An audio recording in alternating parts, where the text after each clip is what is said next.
O fundamento dessa mitzvah aqui, como aqui fala que o Rashi, é para não ser que fui tová, para não ser uma pessoa que fui tová, uma pessoa que não sabe reconhecer a bondade, como fala o Rashi, como está escrito no Rashi no Pasuk Gimel.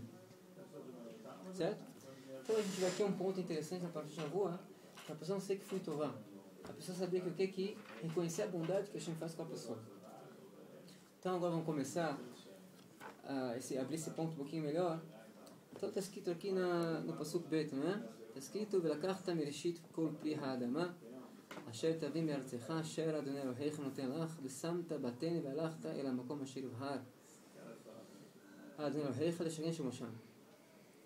Daí tem um midrash que fala o seguinte: que midrash? O midrash fala que bizchut bikurim shenikru reshit nevera olam. Está escrito bereshit bara, né? No comecinho. Também bikurim chama reshit. A gente vai também, o povo de Israel chama reshit. Mas também Bikurim chama Reshit. Então, nesse Midrash fala aqui o quê? Que por causa do Bikurim, o mundo foi criado do mundo. Então, tem que entender aqui qual é a intenção do Midrash. Fala que o Maharam Yarushich, ele faz uma pergunta, que ele faz? Fala o seguinte, ele fez uma pergunta. A pergunta era o seguinte: mas a gente estudou numa serra de Bikurim, que todos os trabalhadores, quando a pessoa subia no Beit HaMikdash para fazer Bikurim, então todos os trabalhadores, eles saíam para falar para ele: Shalom, seja bem-vindo. E a gente sabe que ela, né? Que uma pessoa que ela trabalha Shirion, ela não pode nem falar Shalom para ninguém que passa. Um amigo dele passa e fala Shalom, não pode responder. Porque tem problema aqui de roubo. Tem problema aqui que a pessoa está recebendo dinheiro para cada minuto que ela está trabalhando. Se ela parar de trabalhar e falar Shalom, ela está fazendo gezel aqui e ela não pode falar. E mesmo assim, quando ela traz Bikurim, sim, eles podem parar de trabalhar para falar Shalom. Então a pergunta é por quê? Qual é o ponto aqui? Então, qual que é o principal ponto aqui dessa mitzvah de Bikurim? Que até a pessoa no meio do trabalho que está recebendo para cada minuto do trabalho, ela pode parar e falar Shalom. Então tem quem traz o Bikurim. Então, para começar a responder essa pergunta, então ele fala o seguinte: o quê? Na verdade, o ponto de agradecer a bondade, e muito mais a bondade que a Hashem faz com a pessoa, é uma coisa básica na Avodat Hashem. Coisa básica, e a gente vai ver que a intenção do Midrash que é por causa disso foi criado o mundo. L'akir tová, saber reconhecer a bondade que a gente faz com a pessoa. E ela fala o seguinte: o quê? Que na verdade a gente todo dia, a todo momento a gente recebe bondade de Hashem. A vida é a maior coisa que a gente pode querer agradecer, que a gente cada segundo de vida. Quem não pagaria mais todo o dinheiro que ele tem para viver, do além uma pessoa no hospital, mais uma semana de vida, ela poderia dar tudo dinheiro para uma semana de vida. A vida é a coisa mais cara que a pessoa tem aqui, porque com ela pode comprar a eternidade, fazer tudo, mitzvot, enfim. A vida é uma coisa que não tem preço, uma coisa muito cara. Então a gente fala que Hashem dá pra gente vida, comida, bebida, saúde, enfim, tudo que a gente tem no dia a dia. E obviamente tem uma obrigação da pessoa ela poder agradecer a Hashem. Mesmo com todos os desafios que ela tem na vida, mesmo assim tem que saber ver, olhar a bondade que a Hashem faz, porque também os desafios também são bondade. Enfim, é para pensar na bondade que a Hashem faz para a pessoa e saber agradecer. E quanto mais a pessoa ela sabe agradecer, ela vê que a Hashem faz bondade para ela, isso demonstra um nível espiritual que ela está mais elevado. Uma pessoa mais sensível, uma pessoa que ela sabe, ela reconhece, ela sente mais o que fazem para ela. Então ela fala, uma pessoa que ela tem sensibilidade, uma pessoa mais adin nefesh, uma pessoa que ela sabe como reconhecer a bondade que fazem para ela, então ela sabe reconhecer quanta coisa boa Hashem dá para ela, e ela sabe reconhecer, ela sabe agradecer. Agora, uma pessoa que já é uma pessoa que é mais vamos dizer, menos sensível, mais brutal, vamos dizer assim, uma pessoa mais gás, ela com certeza ela não vai saber reconhecer o que a Hashem faz para ela de bondade. Ela vai pensar, é normal, todo dia a gente vive, todo dia a gente come, é normal, é costume. Ou seja, ele não sente, ele não tem essa sensibilidade de ver a bondade que a gente faz para ela. Agora, Rav Naiman, que é o Rosh Yeshiva de Or Israel, certo? Ele quer acrescentar aqui um ponto e falar o seguinte: que no Ramban, ele fala que na verdade uma pessoa que ela está escrito que Am Naval V'Chacham. Está escrito aqui em relação a uma pessoa que não reconhece que a Hashem faz para ela, é considerado naval.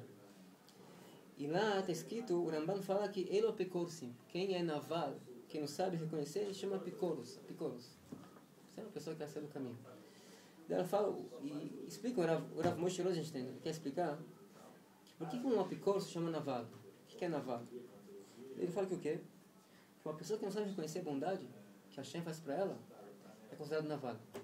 Então o apicoros, que é uma pessoa que o mundo inteiro a Hashem deu para ele, tudo deu para ele, não reconhece que a Hashem deu o mundo, que faz tudo para ele, picoros não acredita. Ele é, ao contrário de reconhecer o que a Hashem faz, ele é chamado naval. Por isso que o Ramban explica assim, que apicoros se chama naval.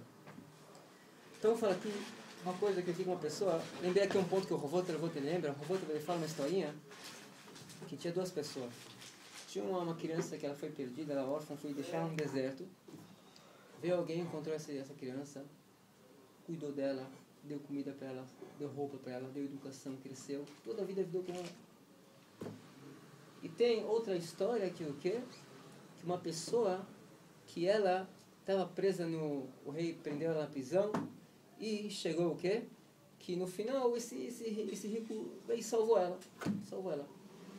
Botando essas duas pessoas um do lado da outra, a criança que cresceu na casa do rico e essa pessoa que o rico salvou ela da prisão, quem agradeceu mais? A pessoa que estava na prisão. E ninguém discute que o quê? Que a caridade maior foi com a criança pequena, que a criança pequena salvou ela com certeza de morte, deu educação, deu comida, deu casa, tudo. E mesmo assim, no final das contas, quem reconheceu mais foi a pessoa que estava na prisão. Por quê? A explicação é clara, por quê? Porque a criança, quando ela nasceu, ela estava pequena, a mente dela estava pequena. Ela não entendeu a grandeza da bondade que a pessoa fez. Então ela acostumou, ela cresceu e ela não viu tanta a grandeza, a bondade que a pessoa fez. Agora, a pessoa que está na prisão já é uma pessoa adulta, ela já sabe reconhecer a bondade que ele fez, que tirou da prisão, então ele agradeceu muito mais. O que a gente vê aqui?